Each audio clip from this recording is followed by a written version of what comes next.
এটা নিয়ে আমার মন্তব্যের আগে এখানে আসলে আপনারা তিনজনই এস এম ফরহাদের যে বিষয়টা নিয়ে কথা বলেছেন, আমার মনে হয় যে আমি এই বিষয়টা এর চেয়ে আরো ক্লিয়ার জানি। রিজন হচ্ছে, যে সময় এস এম ফরহাদ কবি জসিমউদ্দিন হলের ডিবেটিং ক্লাবের প্রেসিডেন্ট ছিল, ওই একই সময়ে আমি আমার হল ডিবেটিং ক্লাবের সেক্রেটারি ছিলাম। যেখানে ছাত্রলীগের প্যাডে যে এস এম ফরহাদ নামটা দেখছেন, এটা তার নাম না।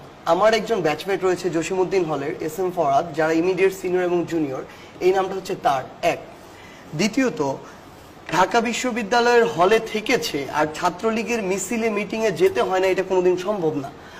ঢাকা বিশ্ববিদ্যালয়ে যারা পড়ে তাদের সকলেই ফার্স্ট ইয়ার থেকে এই অ্যাবিলিটি কখনোই ছিল না যে তারা বাইরে একটা মেসে বা বাসা ভাড়া নিয়ে থাকবে। ঢাকায় এক্সপেন্স অনেক বেশি। সো অন্তত প্রথম বছরে অনেকটা যাদের আমাদের সামর্থ্য ছিল না, আত্মীয় স্বজন ছিল না, আমাদের হলে থাকতেই হতো। হলে থাকার পূর্ব শর্ত হচ্ছে, হলে আপনার বেডে যাওয়ার আগে আপনাকে গেস্ট রুমে যেতে হয়, এই গেস্ট রুম গণন কালচারের সাথে পরিচিত হতে হয়। আমার জায়গা থেকে এই এস এম ফরহাদকে আমি সরাসরি ছাত্রলীগের মিছিলে কখনো দেখিনি। আমাকে নিজে, যেহেতু আমি হলে থেকেছি, আমার ছাত্রলীগের মিছিলে মিটিংয়ে যেতে হয়েছে। তবে ওই যে ফুল দেওয়ার বিষয়টি, যেটা তারা ছাত্রলীগের প্রেসিডেন্ট সেক্রেটারিকে দিয়েছিল হল ডিবেটিং ক্লাবের প্রেসিডেন্ট হিসেবে, এটা যদি কোনো একটা হলের ওই মুহূর্তে হল ডিবেটিং ক্লাবের প্রেসিডেন্ট সেক্রেটারি ছাত্রলীগকে মেইনটেইন না করত, তার যোগ্যতা থাকা সত্ত্বেও ওই হল ডিবেটিং ক্লাবের প্রেসিডেন্ট সেক্রেটারি হতে দেওয়া হতো না। এটা হচ্ছে রিয়েলিটি।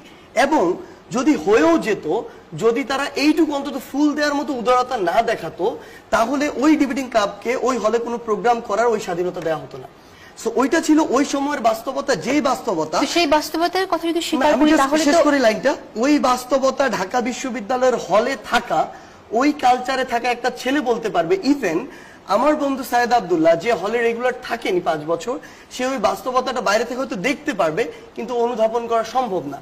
সেই জায়গা থেকে আপনি বলছেন যে সার্জিস, তাহলে সেই বাস্তবতার কারণে পরিচয় লুকাতে হয়েছে।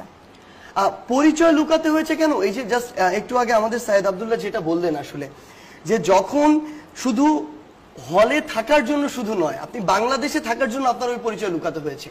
তো সেই জায়গায় যখন আপনি আওয়ামী লীগ, ছাত্রলীগ, যুবলীগকে প্রশ্ন করতে পারেননি যে একজনের একটা রাজনৈতিক মতাদর্শ এরকম হওয়ার কারণে সে বাংলাদেশে কেন থাকতে পারবে না, একটা কথা বলতে পারবে না, সেই জায়গায় একটা পরিচয় লুকানোকে আমরা কিভাবে প্রশ্ন করতে পারি? ওই নৈতিক রাইটটুকু আমাদের আছে কিনা?